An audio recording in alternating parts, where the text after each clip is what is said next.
हो उसके घर में अंधेरा ये गैर मुमकिन है, हो उसके घर में अंधेरा ये गैर मुमकिन है, चिराग रखा हो जिसने जला के रास्ते में। क्या बात है, क्या बात। या फिर एक कहा जी कि खुदा परस्त कभी दिल में डर नहीं रखते, झुके जो जुल्म के आगे वो सर नहीं रखते। और शेर सुनिएगा मामून भाई कि वही उठाते हैं औरों पे उंगलियां अक्सर, जो लोग अपने घरों की खबर नहीं रखते। क्या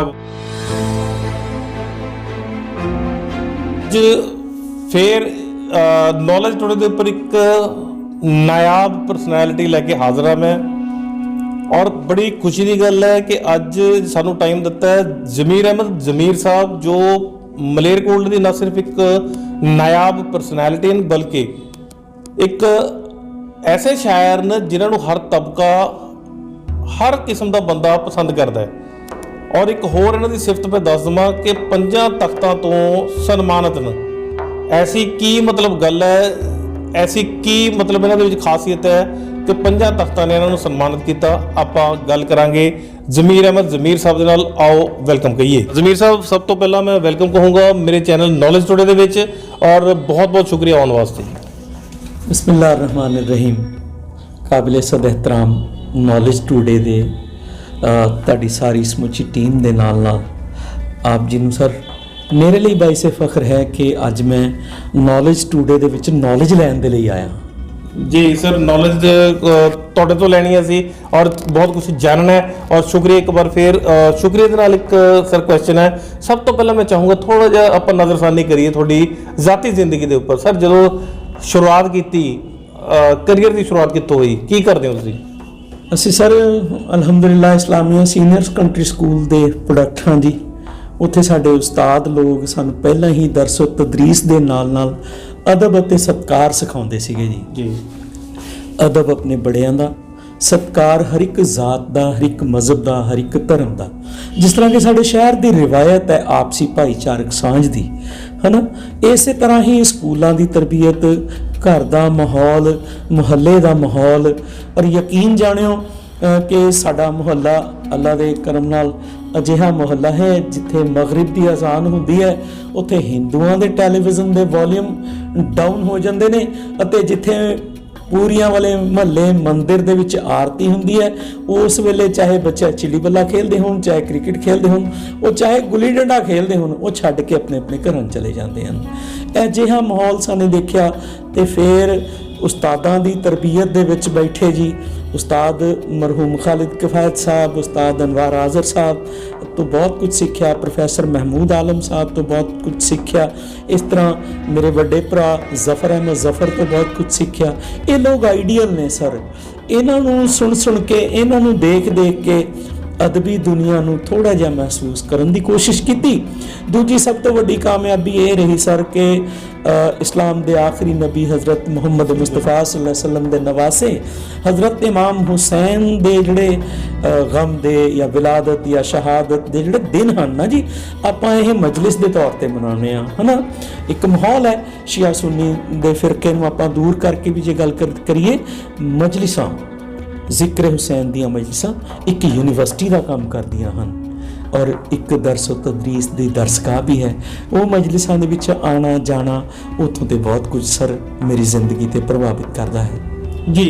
ਔਰ ਸਰ, ਜੋ ਮਤਲਬ ਇਹ ਪਤਾ ਚੱਲਿਆ ਸੀਗਾ ਕਿ 5 ਤਖਤਾਂ ਤੋਂ ਸਨਮਾਨਿਤ ਹੋ ਤੁਸੀਂ, ਉਹ ਕੀ ਹੈ ਸਰ? ਉਹਦੇ ਬਾਰੇ ਕੀ ਫਲਸਫਾ ਹੈ? ਕੀ ਮਤਲਬ, ਕਿਉਂ, ਕੀ ਕਾਰਨ ਰਿਹਾ ਐਸਾ ਵੀ ਤੁਹਾਨੂੰ ਸਨਮਾਨਿਤ ਕਰਨਾ ਪਿਆ?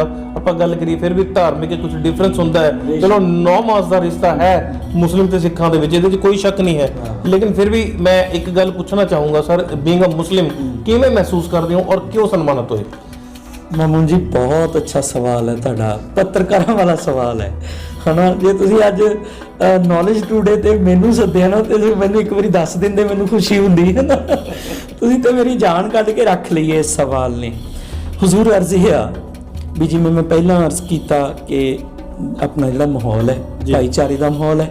ਇਸੇ ਤਰ੍ਹਾਂ ਹੀ ਸਕੂਲਾਂ ਦਾ ਮਾਹੌਲ ਹੈ, ਜਿੱਥੇ ਆਪਾਂ ਪਹਿਲਾਂ ਬਚਪਨ ਦੇ ਵਿੱਚ ਪੜ੍ਹਦੇ ਹੁੰਦੇ ਸੀਗੇ, ਲੱਪੇ ਆਤੀ ਹੈ ਦੁਆ ਬਨ ਕੇ ਤਮੰਨਾ ਮੇਰੀ, ਹੈ ਨਾ, ਜ਼ਿੰਦਗੀ ਸ਼ਮਾ ਕੀ ਸੂਰਤ ਹੋ ਖੁਦਾਇਆ ਮੇਰੀ। ਉੱਥੇ ਹੀ ਤਰਾਨਾ ਪੜ੍ਹਿਆ ਕਰਦੇ ਥੇ ਆਪਾਂ, ਹੈ ਨਾ, ਸਾਰੇ ਜਹਾਂ ਸੇ ਅੱਛਾ ਹਿੰਦੁਸਤਾਨ ਹਮਾਰਾ, ਕਲਾਮ ਇਕਬਾਲ। ਉੱਥੇ ਹੀ ਕਲਾਮ इकबाल ਦੇ ਵਿੱਚ ਪਾਇਆ ਮੈਨੇ ਕਿ चिश्ती ने जिस ज़मीं पर पैगाम हक सुनाया, नानक ने जिस चमन में वहदत का गीत गाया। ਤੇ ਮੈਂ ਉੱਥੋਂ ਸਰ ਗੁਰੂ ਨਾਨਕ ਨੂੰ ਪਹਿਚਾਨਿਆ ਕਿ ਯਾਰ ਜਦੋਂ ਸਰ ਅਲਾਮਾ ਇਕਬਾਲ ਗੁਰੂ ਨਾਨਕ ਦੇਵ ਜੀ ਦਾ ਜ਼ਿਕਰ ਕਰਦੇ ਹਨ, ਇਹਨਾਂ ਦੇ ਬਾਰੇ ਪੜ੍ਹਿਆ ਜਾਵੇ। ਤੇ ਜਦੋਂ ਮੈਂ ਉਹਨਾਂ ਨੂੰ ਪੜ੍ਹਨਾ ਸ਼ੁਰੂ ਕੀਤਾ ਸਰ, ਤੇ ਆਪਾਂ ਕਹਿ ਲਈਏ ਆਪਣੇ ਮੁਲਕ ਦੇ ਵਿੱਚ ਜਾਂ ਆਪਣੇ ਗਵਾਂਢੀ ਮੁਲਕ ਦੇ ਵਿੱਚ, ਚਾਹੇ ਉਹਨਾਂ ਦਾ ਮਜ਼ਾਰੇ ਮੁਬਾਰਕ ਉੱਥੇ ਹੈ, ਲੇਕਿਨ ਗੁਰੂ ਨਾਨਕ ਨਾਮ ਲੇਵਾ ਸਿੱਖ ਸੰਗਤ ਇੱਥੇ ਵਾਹਵਾ ਹੈ, ਹੈ ਨਾ। ਮੁਸਲਮਾਨ ਵੀ ਉਹਨਾਂ ਨੂੰ ਅਕੀਦਤ ਦੀ ਨਜ਼ਰ ਨਾਲ ਦੇਖਦੇ ਹਨ। ਤੇ ਸਰ ਕੁਛ ਮਾਹੌਲ ਆਪਣੇ ਸ਼ਹਿਰ ਦਾ ਸਾਂਝੀਵਾਲਤਾ ਦਾ ਮਾਹੌਲ, ਮੈਨੇ ਸਿੱਖੀ ਨੂੰ ਪੜ੍ਹਿਆ ਜੀ, ਸਿੱਖ ਪੰਥ ਨੂੰ ਪੜ੍ਹਿਆ। ਸਿੱਖ ਪੰਥ ਦੇ ਵਿੱਚ ਜਿੱਥੇ ਇਹਨਾਂ ਦੀਆਂ ਵੱਡੀਆਂ ਪਰੰਪਰਾਵਾਂ ਨੇ, ਮਾਮੂਨ ਜੀ, ਰਾਗੀਆਂ ਦੀ ਪਰੰਪਰਾ ਹੈ, ਢਾਡੀਆਂ ਦੀ ਪਰੰਪਰਾ ਹੈ, ਕਥਾ ਦੀ ਪਰੰਪਰਾ ਹੈ, ਉੱਥੇ ਹੀ ਸਾਹਿਬ ਸ੍ਰੀ ਗੁਰੂ ਗੋਬਿੰਦ ਸਿੰਘ ਮਹਾਰਾਜ ਨੇ ਪਾਉਂਟਾ ਸਾਹਿਬ ਦੀ ਧਰਤੀ ਤੇ ਨਾ ਆਪਣੇ ਦਰਬਾਰ ਵਿੱਚ 52 ਕਵੀ ਰੱਖੇ, ਵੱਖ-ਵੱਖ ਜ਼ਾਤਾਂ ਦੇ, ਵੱਖ-ਵੱਖ ਧਰਮਾਂ ਦੇ, ਜਿਹਦੇ ਵਿੱਚ ਸਿਰਮੌਰ ਕਵੀ ਭਾਈ ਨੰਦ ਲਾਲ ਗੋਇਆ ਹੋਏ, ਹੈ ਨਾ। ਭਾਈ ਨੰਦ ਲਾਲ ਗੋਇਆ ਉਰਦੂ ਅਤੇ ਫਾਰਸੀ ਦੇ ਨਾਲ-ਨਾਲ ਪੰਜਾਬੀ ਦੇ ਵੀ ਬਹੁਤ ਵੱਡੇ, ਲੇਕਿਨ ਫਾਰਸੀ ਜ਼ਬਾਨ ਪਰ ਉਹਨਾਂ ਦੀ ਪਕੜ ਜ਼ਿਆਦਾ ਸੀਗੀ, ਬਹੁਤ ਵਿਦਵਾਨ ਸਰ। ਤੇ ਫਿਰ ਮੈंने ਉਹਨਾਂ ਨੂੰ ਪੜ੍ਹਿਆ, ਉਹਨਾਂ ਨੂੰ ਪੜ੍ਹ ਕੇ ਅਦਬ ਪਹਿਲਾਂ ਹੀ ਸੀਗਾ ਜੀ, ਤੇ ਗਜ਼ਲ ਦੇ ਰੰਗ ਦੀ ਸ਼ਾਇਰੀ, ਪੰਥਕ ਸ਼ਾਇਰੀ ਕਰਨੀ ਸ਼ੁਰੂ ਕੀਤੀ। ਤੇ ਪੰਥ ਨੇ ਪਾਉਂਟਾ ਸਾਹਿਬ ਤੋਂ ਸ਼ੁਰੂ ਕੀਤਾ ਜੀ ਇਹ ਸਫ਼ਰ, ਕਵੀ ਦਰਬਾਰਾਂ ਦਾ ਹੋ ਗਿਆ ਜੀ, ਤੇ ਫਿਰ ਹਿੰਦੁਸਤਾਨ ਪੱਧਰ ਤੇ ਜਿੱਥੇ ਜਿੱਥੇ ਕਵੀ ਦਰਬਾਰ ਹੁੰਦੇ ਨੇ ਉੱਥੇ ਉੱਥੇ ਜਾਇਆ ਜਾਂਦਾ ਹੈ ਜੀ। ਤੇ ਜਿਹੜੇ 5 ਵੱਡੇ ਤਖਤ ਨੇ ਉਹਨਾਂ ਤੇ ਮੈਂ ਇੱਕ ਵਾਰੀ ਜ਼ਿਆਰਤ ਵੀ ਕੀਤੀ ਹੈ, ਤੇ ਆਪਣੇ ਕਵੀ ਹੋਣ ਦਾ ਸਨਦ ਵੀ ਮੇਰੇ ਕੋਲ ਹੈ, ਤੇ ਮੈਂ ਉਹਨਾਂ ਦਾ ਉੱਥੇ ਜਾ ਕੇ ਕਵਿਤਾਵਾਂ ਵੀ ਪੜ੍ਹੀਆਂ। ਹਜ਼ੂਰ ਸਾਹਿਬ ਗਿਆ ਹਾਂ ਜੀ ਮੈਂ 2-3 ਵਾਰੀ, ਤਖਤ ਸ੍ਰੀ ਕੇਸਗੜ੍ਹ ਸਾਹਿਬ ਗਿਆ ਹਾਂ ਜੀ ਮੈਂ, ਤੇ ਹਰਿਮੰਦਰ ਸਾਹਿਬ ਗੁਰੂ ਰਾਮਦਾਸ ਮਹਾਰਾਜ ਤੇ ਮੈਂ ਕਈ ਵਾਰੀ ਬੋਲ ਕੇ ਆਇਆ ਹਾਂ ਜੀ। ਅੱਛਾ, ਕੀ ਬਾਤ ਹੈ। ਔਰ ਫਿਰ ਅਗਰ ਮੈਂ ਗੱਲ ਕਰਾਂ, ਤੁਸੀਂ ਸਿੱਖੀ ਨੂੰ ਬੜਾ ਨੇੜੇ ਤੋਂ ਦੇਖਿਆ, ਤਾਂ ਅਗਰ ਮੈਂ ਗੱਲ ਕਰਾਂ ਕਿਸ ਮਤਲਬ ਗੁਰੂ ਮਹਾਰਾਜ ਤੋਂ ਜ਼ਿਆਦਾ ਪ੍ਰਭਾਵਿਤ ਹੋਏ ਹੋ ਤੁਸੀਂ? ਨਹੀਂ, ਉਹ ਸਾਰੇ ਹੀ ਕਿਰਦਾਰ ਬਹੁਤ ਅੱਛੇ ਨੇ। ਨਹੀਂ, ਇਹਦੇ 'ਚ ਕੋਈ ਨਹੀਂ ਕੋਈ ਮਤਲਬ ਕਿ ਖਾਸ ਛਾਪ ਛੱਡਦਾ ਕਿਸੇ ਦੀ ਪਰਸਨੈਲਿਟੀ? ਤੇ ਉੱਤੇ ਫਿਰ ਗੁਰੂ ਗ੍ਰੰਥ ਸਾਹਿਬ ਹੀ ਹੈ ਜੀ। ਓਕੇ। ਉੱਤੇ ਗੁਰੂ ਗ੍ਰੰਥ ਸਾਹਿਬ ਦੇ ਵਿੱਚ ਹੀ ਸਾਰਾ ਸਰਮਾਇਆ ਹੈ, ਕਿਉਂਕਿ ਉੱਥੇ ਹੀ ਬਾਬਾ ਫਰੀਦ ਦੀ ਬਾਣੀ ਹੈ। ਦੇਖੋ, ਤੁਸੀਂ ਪ੍ਰਭਾਵਿਤ ਹੋਣ ਦੀ ਗੱਲ ਕੀਤੀ ਹੈ। ਮੈਂ देखो सोशल मीडिया ਤੇ ਬਾਤ ਕਰਨੀ ਬਹੁਤ ਮੁਸ਼ਕਿਲ ਹੈ ਮਾਮੂਨ ਭਾਈ, ਆਮ ਆਪਾਂ ਸੀਨਾ ਬਸੀਨਾ ਗੁਫ਼ਤਗੂ ਕਰੀਏ ਹੋਰ ਗੱਲ ਹੈ। ਗੁਰੂ ਗ੍ਰੰਥ ਸਾਹਿਬ ਤੋਂ ਕਿਉਂ ਪ੍ਰਭਾਵਿਤ ਹਾਂ? ਗੁਰੂ ਗ੍ਰੰਥ ਸਾਹਿਬ ਦੇ ਵਿੱਚ ਦਰਜ ਹੈ ਜੀ, ਖਾਸ ਤੌਰ ਤੇ ਮੁਸਲਮਾਨਾਂ ਦੇ ਲਈ, ਬੇਨਮਾਜ਼ੀ ਨੂੰ ਕੁੱਤੇ ਦੀ ਮਾਨਿੰਦ ਕਿਹਾ ਗਿਆ ਹੈ ਨਾ। ਔਰ ਬਾਬਾ ਫਰੀਦ ਦੀ ਬਾਣੀ ਹੈ ਉਹਦੇ ਵਿੱਚ, ਤੇ ਕਿੰਨੇ ਬਜ਼ੁਰਗਾਂ ਦਾ ਪੈਗਾਮ ਹੈ, ਸਾਂਝੀਵਾਲਤਾ ਦਾ ਮੈਸੇਜ ਹੈ। ਗੁਰੂ ਗੋਬਿੰਦ ਸਿੰਘ ਸਾਹਿਬ ਜੀ ਦੀ ਜ਼ਿੰਦਗੀ ਹੈ ਨਾ, 42 ਸਾਲ ਦਾ ਉਹਨਾਂ ਦਾ ਲਾਈਫ ਸਪੈਲ ਜਿਹੜਾ ਹੈ ਬਹੁਤ ਕੀਮਤੀ ਹੈ। ਬੜੇ ਛੋਟੇ ਸਮੇਂ ਦੇ ਵਿੱਚ ਬਹੁਤ ਵੱਡੇ ਵੱਡੇ ਕੰਮ ਕੀਤੇ ਉਹਨਾਂ ਨੇ, ਲੇਕਿਨ ਸਭ ਤੋਂ ਵੱਡਾ ਜਿਹੜਾ ਉਹਨਾਂ ਦਾ ਮੇਰੀ ਜ਼ਿੰਦਗੀ ਦਾ ਹਸੂਲ ਹੈ, ਜਿਹੜਾ ਉਹ ਗੁਰੂ ਨੂੰ, ਗੁਰੂ ਗ੍ਰੰਥ ਸਾਹਿਬ ਨੂੰ ਗੁਰੂ ਦਾ ਦਰਜਾ ਦੇ ਗਏ ਜੀ। ਔਰ ਜ਼ਮੀਰ ਸਾਹਿਬ, ਇੱਥੇ ਮੈਂ ਇੱਕ ਗੱਲ ਹੋਰ ਪੁੱਛਣਾ ਚਾਹੂੰਗਾ। ਆਪਾਂ ਗੱਲ ਕਰੀਏ, ਚਲੋ ਸਿੱਖ ਪੰਥ ਦਾ ਤੁਸੀਂ ਬੜੀ ਨੌਲੇਜ ਰੱਖੀ, ਬੜੀ ਡੀਪ ਨੌਲੇਜ, ਜੋ ਮੈਂ ਇੱਥੇ ਇੰਟਰੈਕਟ ਕਰਕੇ ਤੁਹਾਡੇ ਨਾਲ ਮੈਨੂੰ ਵੀ ਪਤਾ ਚੱਲ ਰਿਹਾ ਕਿ ਹਾਂ ਨੌਲੇਜ ਬੋਲਦੀ ਹੈ। Thank you. ਔਰ ਇਹਦੇ ਵਿੱਚ ਸਰ ਮੈਂ ਇੱਕ ਗੱਲ ਹੋਰ ਕਹੂੰਗਾ ਕਿ ਹੁਸੈਨੀਅਤ ਦੇ ਉੱਪਰ ਲਿਖਿਆ, ਸਿੱਖ ਪੰਥ ਦੇ ਉੱਪਰ ਲਿਖਿਆ, ਇਸ ਤੋਂ ਇਲਾਵਾ ਅਗਰ ਮੈਂ ਗੱਲ ਕਰਾਂ ਤੁਹਾਡੀਆਂ ਤਖਲੀਕਾਤ ਦੇ ਵਿੱਚ ਹੋਰ ਕਿਹੜੀਆਂ ਝਲਕੀਆਂ ਮਿਲਦੀਆਂ? ਸਰ ਗਜ਼ਲ ਹੈ ਜੀ। ਗਜ਼ਲ ਪਹਿਲਾਂ बड़े गल करते सीगे कि सागरों मीना की गल की, शराब की गल कर ली, शबाब की गल करती, हुस्नो अखलाक की गल कर ली, है ना, खूबसूरती की गल करती। गज़ल के माने ही हैं औरतों के नाल गल्लां करना।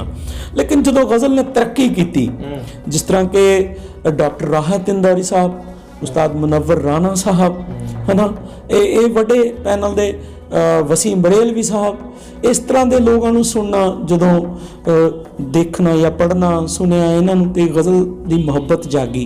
फिर अपने मलेरकोटले का माहौल बहुत अच्छा माहौल है पूरे शुरू तो ही।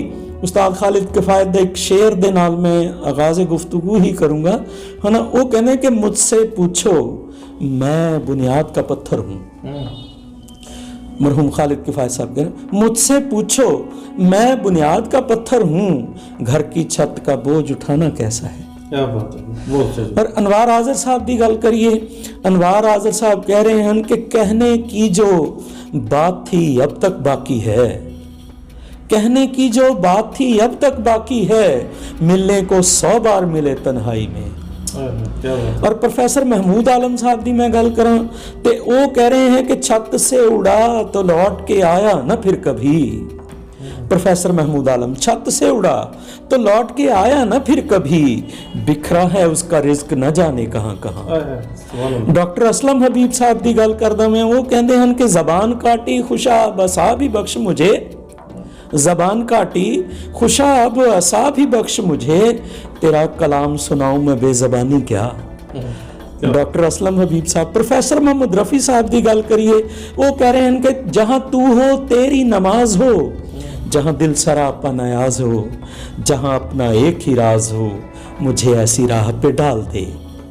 अजिहे करैक्टरां नूं, अजिहे स्टारां नूं, अजिहे उस्तादां नूं देख के पढ़ के ते सर उत्थे गज़ल इन्नी उरियानियत वाली तो नहीं कह सकते ना असीं। ते फिर उत्थे ते यही शेर निकलिया सर कि गज़ल का शेर है मैनू जिहड़ा मेरी कलाम का सब तो नज़दीक है। वैसे तो माँ बाप नूं सारी औलाद पसंद हुंदी है, लेकिन जिहड़े कलाम मैनू अपने पसंद ने मैं वो तुहाडी नज़र करन जा रहा हाँ जी, है ना, कि हो उसके घर में अंधेरा ये गैर मुमकिन है, हो उसके घर में अंधेरा ये गैर मुमकिन है, चिराग रखा हो जिसने जला के रास्ते में। क्या बात है, क्या बात। या फिर एक कहा जी कि खुदा परस्त कभी दिल में डर नहीं रखते, झुके जो जुल्म के आगे वो सर नहीं रखते। और शेर सुनिएगा मामून भाई कि वही उठाते हैं औरों पे उंगलियां अक्सर, जो लोग अपने घरों की खबर नहीं रखते। क्या बात है, क्या बात है। और सजाए खाना बदोशी को आप क्या जाने, खाना बदोश कहते हैं ਜਿਹੜੇ ਨਾ ਫੁੱਟਪਾਥ ਤੇ ਆਪਾਂ ਜਿਨ੍ਹਾਂ ਨੂੰ ਗੱਡੀਆਂ ਵਾਲੇ ਕਹਿੰਦੇ ਹਨ, ਬੇਘਰੋਂ ਬੇਯਾਰੋ ਮਦਦਗਾਰ ਹੁੰਦੇ ਨੇ ਨਾ, ਉਹਨਾਂ ਦੇ ਲਈ ਸ਼ੇਰ ਹੈ कि सजाए खाना बदोशी को आप क्या जाने, ये उनसे पूछिए जो लोग घर नहीं रखते। सुभान अल्लाह। ये उनसे पूछिए जो लोग घर नहीं रखते। आप तो सुनते भी बहुत अच्छा है ना। ये उनसे पूछिए जो लोग घर नहीं रखते, और फलक को छूने की ठानी है दिल ने यार ज़मीर, जी जी, फलक को छूने की ठानी है दिल ने यार ज़मीर, ये बात और कि हम बालों पर नहीं रखते। ज़राए नहीं हन सर मेरे कोल, सब तो वड्डा जिहड़ा मैनूं लॉस है मेरे कोल तालीम दी कमी है। जिस जमाने दे विच मेरे पेरेंट्स ने मैनूं पढ़ाना चाहिया उस वेले मैं नलैक सीगा, ते हुण मैं पढ़ना चाह रहा मैनूं ज़राए नहीं मिल रहे, है ना। जे किते वो ज़माना पलट आवे तो इंशाअल्लाह मैं रज के तालीम हासिल करा, ते रज के दरसो तदरीस दा तुहाडे वर्गे चैनल ते आके नॉलेज हासिल करा। बहुत बहुत शुक्रिया ਜ਼ਮੀਰ ਸਾਹਿਬ, ਬਹੁਤ ਅੱਛੀ ਮਾਸ਼ਾਅੱਲਾ ਆਪਾਂ ਗੱਲ ਕਹੀਏ ਕਿ ਇੱਕ ਕੁੱਜੇ ਦੇ ਵਿੱਚ ਸਮੁੰਦਰ ਸਮੋਤਾ ਮਲੇਰਕੋਟਲੇ ਦੇ ਜਿਹੜੇ ਨਾਇਬ ਸ਼ਾਇਰ ਹੋਏ ਆ ਜਾਂ ਹੈ ਉਹਨਾਂ ਦੀ ਜੋ ਹੈ ਮਤਲਬ ਕਲਾਮ ਸੁਣਨ ਦਾ ਮੌਕਾ ਮਿਲਿਆ ਤੁਹਾਡੇ ਮੂੰਹ ਤੋਂ। ਔਰ ਇੱਕ ਸਰ ਹੁਣ ਮੈਂ ਇਹ ਚਾਹੂੰਗਾ ਕਿ ਕੁਝ ਜੋ ਤੁਹਾਡਾ ਛਪਿਆ ਹੋਇਆ ਹੈ ਜੋ ਪਬਲਿਕੇਸ਼ਨ ਹੋਈ ਹੈ ਉਹ ਵੀ ਆਪਾਂ ਦਰਸ਼ਕਾਂ ਦੇ रूबरू कर दिए। जी सर, मलेरकोटले का जी गुलदस्ता अदब है जी, इंस्पैक्टर मोहम्मद हबीब साहब ने सारे शायरां नूं जमा कीता ते सर ਉਹਦੇ ਵਿੱਚ ਮੈਨੂੰ ਵੀ ਜਗ੍ਹਾ ਮਿਲੀ, ਮੇਰੇ ਲਈ ਬਾਇਸੇ ਫਖਰ ਹੈ। ਅਸੀਂ ਸੁਣਾਂਗੇ ਸਰ ਤੁਹਾਨੂੰ ਤੇ ਉਹਦੇ ਲਈ ਇਹ ਸਾਰਿਆਂ ਦੀਆਂ ਗਜ਼ਲਾਂ ਲੱਗੀਆਂ ਜੀ, ਮੇਰੀ ਵੀ ਇੱਕ ਦੁਆ ਲੱਗੀ, 3-4 ਗਜ਼ਲਾਂ ਲੱਗੀਆਂ ਹਨਾ ਕਿ ਮੁਝਕੋ ਸ਼ੋਹਰਤ ਨਾ ਮਾਲ ਦੇ यारब, क्या बात है, मुझको शोहरत ना माल दे यारब, बस तू अपना ख्याल दे यारब, सुभान अल्लाह, और एक तेरी याद ही रहे दिल में, बाकी सब कुछ निकाल दे यारब। क्या बात है। ऐसा जी ये दुआ सीगी, दुआ दे नाल गज़ल है जी। पड़े थे इसलिए यारो जफा के रास्ते में, कदम कदम पथ ही मुश्किल वफा के रास्ते में, हो उसके घर में अंधेरा ये गैर मुमकिन है, चिराग रखा हो जिसने जला के रास्ते में, मुसाफिरत की थकन उससे पूछना जाकर, मुसाफिरत की थकन उससे पूछना जाकर, जो घर को लौटा है सब कुछ लुटा के रास्ते में। क्या बात है। होर गज़ल कहाँ जी के दिल जलों को जलाना बुरी बात है, नौजवान नस्ल दे लई गज़ल है जी। ये जवानी पहरे दी गज़ल सीगी। चले भी जवानी उसकी। शुक्रिया आपका हुस्न नज़र है जी। दिल जलों को जलाना बुरी बात है, वादा करके ना आना बुरी बात है। और शेर सुनिएगा कि प्यार की कद्र गुजरे जमानों में थी, अब तो दिल का लगाना बुरी बात है। क्या बात है जी। और अपनी जानिब भी देखो कभी गौर से जी। इस्लाम सब तो पहला ना जी इस्लाह नफ्स दा दर्स देता। अपने आप ਨੂੰ ਸੁਧਾਰੋ, ਫਿਰ ਆਪਣੇ ਘਰ ਨੂੰ ਸੁਧਾਰੋ, ਫਿਰ ਆਪਣੇ ਆਸ ਪੜੋਸ ਨੂੰ ਸੁਧਾਰੋ। ਸ਼ਾਇਰ ਦਾ ਵੀ ਇਹੀ ਕੰਮ ਹੈ ਜੀ। ਅਗਰ ਸ਼ਾਇਰ ਮੁਸ਼ਾਇਰਾ ਪੜਨ ਗਿਆ ਤੇ ਉਹਨੇ ਉੱਥੇ ਵਾਹਵਾ ਲੁੱਟੀ ਔਰ ਵਾਹਵਾ ਲੁੱਟਣ ਤੋਂ ਬਾਅਦ ਲਿਫਾਫਾ ਲਿੱਤਾ, ਘਰ ਆ ਗਿਆ ਤੇ ਹਸ਼ਰ ਦਾ ਮੈਦਾਨ ਹੋਊਗਾ। ਉਹ ਲੋਕਾਂ ਦਾ ਹੱਥ ਹੋਊਗਾ ਕਿ ਜਿਹੜੇ ਭੁੱਲੇ ਭਟਕੇ ਹੋਏ, ਰਾਹ ਤੋਂ ਭਟਕੇ ਹੋਏ ਸੀਗੇ, ਕਿ ਸ਼ਾਇਰ ਨੇ ਉਹਨਾਂ ਨੂੰ ਆਪਣੇ ਕਲਮ ਦੇ ਜ਼ਰੀਏ, ਆਪਣੀ ਆਵਾਜ਼ ਦੇ ਜ਼ਰੀਏ ਸਿੱਧੇ ਰਾਹ ਤੇ ਕਿਉਂ ਨਹੀਂ ਪਾਇਆ ਜੀ। ਤੇ ਸਰ ਮੇਰੀ ਪੂਰੀ ਕੋਸ਼ਿਸ਼ ਹੁੰਦੀ ਹੈ ਕਿ ਮੈਂ ਇੱਕ ਸ਼ੇਰ ਅੱਲਾਹ ਅਤਾ ਕਰਦਾ ਹੈ, ਮੇਰੀ ਕੋਈ ਹੈਸੀਅਤ ਨਹੀਂ ਹੈ ਨਾ, ਇੱਕ ਸ਼ੇਰ ਤੇ ਮੈਂ ਆਪਣੇ ਨੌਜਵਾਨਾਂ ਨੂੰ ਸਿੱਧੇ ਰਾਹ ਤੇ ਲੈ ਕੇ ਆਉਣ ਦੇ ਲਈ ਪਾਵਾਂ ਹੀ ਨਾ। ਅੱਜ ਦਾ ਸਟੰਟ ਹੈ ਜੀ, ਜਿੱਥੇ 4 ਬੰਦੇ ਬੈਠਦੇ ਹਨ ਸਰ, ਉੱਥੇ ਹੀ ਦੂਜੇ ਦੀ ਗੀਬਤ ਸ਼ੁਰੂ ਹੁੰਦੀ ਹੈ। 2-4 ਮਿੰਟ ਬਾਅਦ ਟੌਪਿਕ ਇੱਥੇ ਹੀ ਆਉਂਦਾ ਹੈ, ਉਹ ਕੀ ਹੈ, ਕੁਝ ਨਹੀਂ, ਉਹ ਕੌਣ ਹੈ, ਉਹ ਕੁਝ ਵੀ ਨਹੀਂ, ਹੈ ਨਾ। जब कि मेरा मानना ये है कि दिल जलों को जलाना बुरी बात है, वादा करके ना आना बुरी बात है, प्यार की कद्र गुजरे ज़मानों में थी, अब तो दिल का लगाना बुरी बात है। शेर सुनिएगा हुजूर कि अपनी जानिब भी देखो कभी गौर से, अपनी जानिब भी देखो कभी गौर से, अपनी जानिब भी देखो कभी गौर से, सब पे उंगली उठाना बुरी बात है। क्या बात है। और जिनकी ताबीर होना हकीकत ज़मीर, जिनकी ताबीर होना हकीकत ज़मीर, ख्वाब ऐसे सजाना बुरी बात है। सही बात है। ऐसा सर कुछ होया जी। ਤੇ ਭਾਸ਼ਾ ਵਿਭਾਗ ਸਾਡਾ ਬਹੁਤ ਵੱਡਾ ਇਦਾਰਾ ਹੈ ਔਰ ਉਰਦੂ, ਪੰਜਾਬੀ, ਹਿੰਦੀ ਪੋਇਟਸ ਨੂੰ ਅਗਰ ਸੰਭਾਲਿਆ ਹੋਇਆ ਹੈ ਤੇ ਭਾਸ਼ਾ ਵਿਭਾਗ ਨੇ ਹੀ ਪੰਜਾਬ ਦੇ ਵਿੱਚ ਸੰਭਾਲਿਆ। ਤੁਸੀਂ ਜ਼ਮੀਰ ਸਾਹਿਬ ਤੁਸੀਂ ਗੱਲ ਕਰ ਰਹੇ ਸੀਗੇ ਕਿ ਭਾਸ਼ਾ ਵਿਭਾਗ ਦੇ ਵਿੱਚ ਵੀ ਕਾਫੀ ਤਖਲੀਕਾਤ ਤੁਹਾਡੀਆਂ ਛਪੀਆਂ, ਉਹ ਕਿਹੜੀਆਂ ਹੈ, ਮਤਲਬ ਕੀ ਹੈ, ਥੋੜਾ ਅਸੀਂ ਸੁਣਨਾ ਵੀ ਚਾਹਾਂਗੇ। ਸਰ ਮੈਂ ਭਾਸ਼ਾ ਵਿਭਾਗ ਦਾ ਬਹੁਤ ਅਹਿਸਾਨਮੰਦ ਹਾਂ ਜੀ। ਪੰਜਾਬ ਸਰਕਾਰ ਦਾ ਇੱਕੋ ਇੱਕ ਇਦਾਰਾ ਹੈ ਜਿਹੜਾ ਜ਼ਬਾਨੋ ਅਦਬ ਨੂੰ ਜ਼ਿੰਦਾ ਰੱਖੇ ਹੋਏ।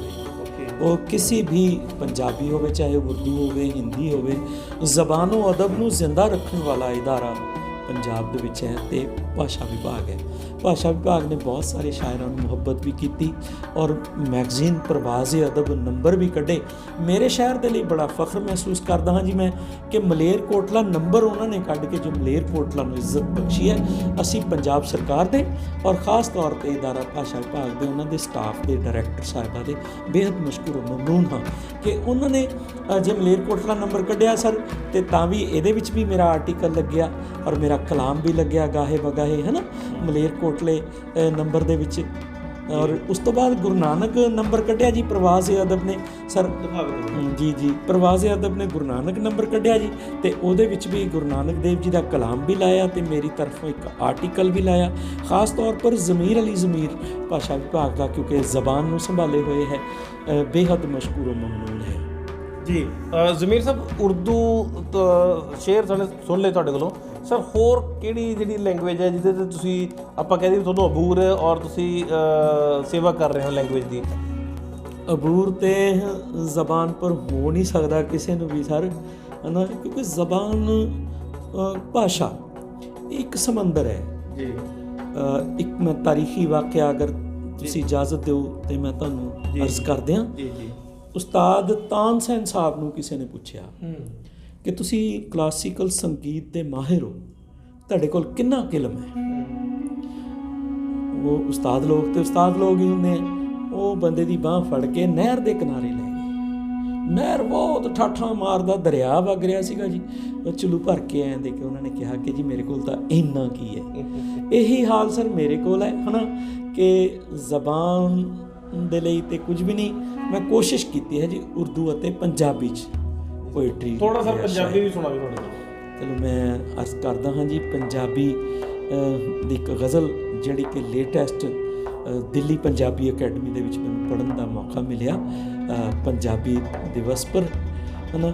ਇੱਕ ਤੇ ਉਹਦਾ ਪਹਿਲਾ ਮਤਲਬ ਹੈ ਜੀ ਕਿ ਇਸੇ ਕਾਰਨ ਸਭ ਤੋਂ ਵੱਖਰੀ ਸ਼ਾਨ ਪੰਜਾਬੀ ਦੀ, ਮਾਂ ਬੋਲੀ ਵਿੱਚ ਵਸਦੀ ਯਾਰੋ ਜਾਨ ਪੰਜਾਬੀ ਦੀ।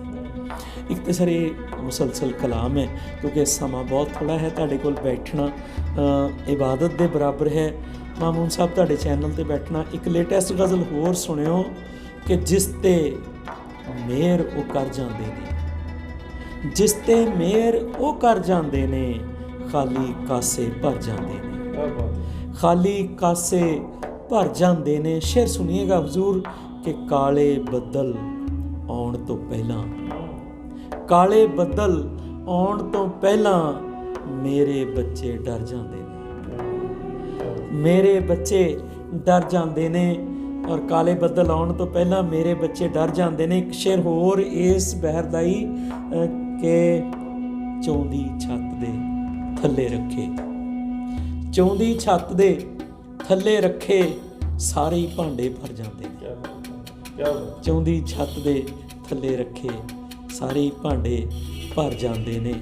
और एक शेर होर है जी दूजी गज़ल दा कि जिहड़ी मैं ऑनलाइन जिहड़े हुण अजकल मुशायरे हुंदे ने खास तौर पर लैंदे पंजाब वाले ज़्यादा अजकल ऑनलाइन कर लेंदे ने, फेसबुक ते लै लेंदे ने।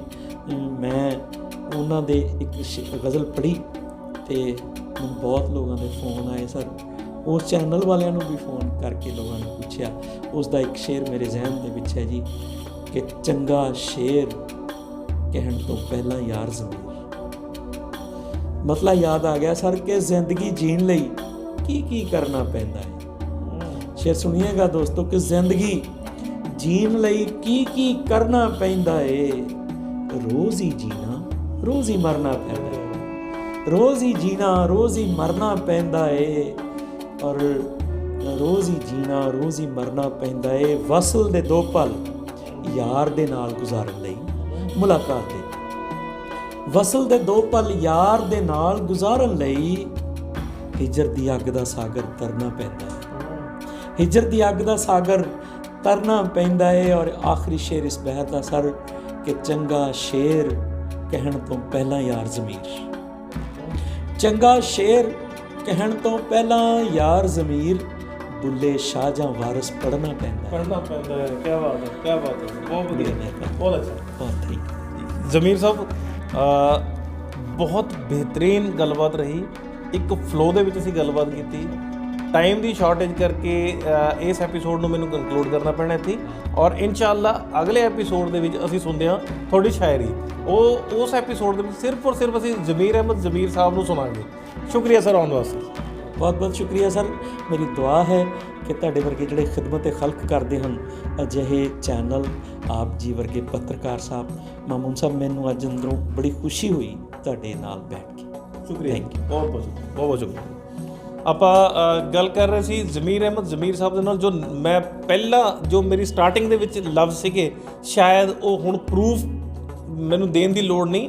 ਮੈਂ ਕਿਹਾ ਸੀਗਾ ਨਾਇਆਬ ਪਰਸਨੈਲਿਟੀ। ਤੁਸੀਂ ਸੁਣ ਕੇ ਤੁਹਾਨੂੰ ਆਪ ਅਹਿਸਾਸ ਹੋ ਗਿਆ ਹੋਣਾ ਕਿ ਕਿੰਨੀ ਕੁ ਨਾਇਆਬ ਪਰਸਨੈਲਿਟੀ ਨੇ। ਔਰ ਇੱਕ ਗੱਲ ਜੋ ਸੈਂਟਰਲ ਆਈਡੀਆ ਅੱਜ ਦੀ ਗੁਫ਼ਤਗੂ ਦੇ ਵਿੱਚ ਮੈਨੂੰ ਮਿਲਿਆ, ਉਹ ਸੈਂਟਰਲ ਆਈਡੀਆ ਜੋ ਜ਼ਮੀਰ ਸਾਹਿਬ ਦੇ ਅਲਫਾਜ਼ ਥੇ, ਸ਼ਾਇਦ ਤੁਸੀਂ ਵੀ ਗੌਰ ਕੀਤਾ ਹੋ। ਉਹਨਾਂ ਨੇ ਕਿਹਾ ਕਿ ਜੇ ਸਮਾਂ ਪਲਟ ਆਵੇ ਤਾਂ ਮੈਂ ਦੁਬਾਰਾ ਪੜ੍ਹਨਾ ਚਾਹੂੰਗਾ। ਜਦੋਂ ਮੈਂ ਪੜ੍ਹਨ ਦਾ ਦਿਨ ਸੀਗੇ ਉਸ ਟਾਈਮ 'ਤੇ ਕਿਸੇ ਕਾਰਨ ਕਰਕੇ ਮੈਂ ਨਹੀਂ ਪੜ੍ਹ ਸਕਿਆ। ਸੋ ਅੱਜ ਦੀ ਨੌਜਵਾਨ ਪੀੜ੍ਹੀ ਨੂੰ ਬਹੁਤ ਅੱਛਾ ਇੱਕ ਦਰਸ ਵੀ ਹੈ, ਬਹੁਤ ਅੱਛਾ ਇੱਕ ਮੈਸੇਜ ਵੀ ਹੈ। ਇਹਨਾਂ ਸ਼ਬਦਾਂ ਦੇ ਨਾਲ ਵਿਦਾ ਲਊਂਗਾ। ਅਗਲੀ ਵੀਡੀਓ ਦੇ ਵਿੱਚ ਫੇਰ ਮਿਲਦੇ ਹਾਂ ਇੱਕ ਹੋਰ ਨਾਇਆਬ ਪਰਸਨੈਲਿਟੀ ਦੇ ਨਾਲ। Thank you very much.